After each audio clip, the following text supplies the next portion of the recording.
We're going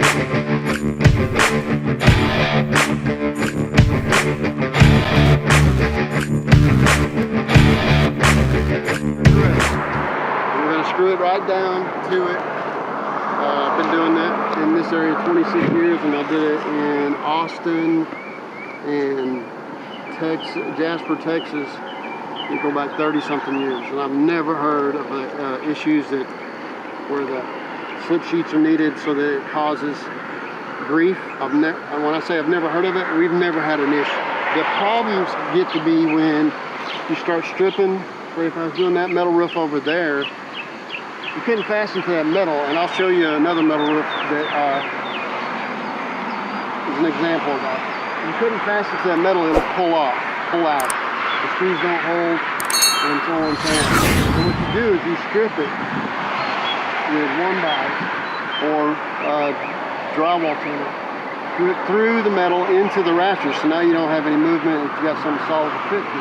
Now if you fasten that metal directly to that, you don't put a vapor barrier or any insulation in there, the air between those strips and the metal will be cooler than the air outside, or warmer than the air outside in the wintertime. That will cause condensation on the bottom of the metal. That water will run down, find the first area where you fasten to those rafters. It will then run into the roof.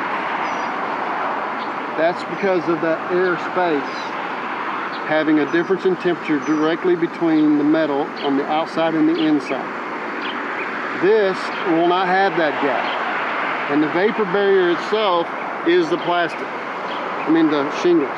So I've never had to go back and fix a roof in 30-something, 40 years. I'm 58, and I've been doing it since I was 17, 18. I understand these guys are trying to pitch, this is all the things we got to do, but I'm telling you, as you want to do your own roof, if you got shingles, you're good to go. Just roll with it. You can put slip sheets in if you want to. It's another $250 and a lot more labor, and a windy day like we got today, you'll be hard pressed to keep it fastened. You can add insulation. There's rolls of insulation now that stick to each other. They're foil faced both sides, and even though they're only like 3/8 of an inch thick,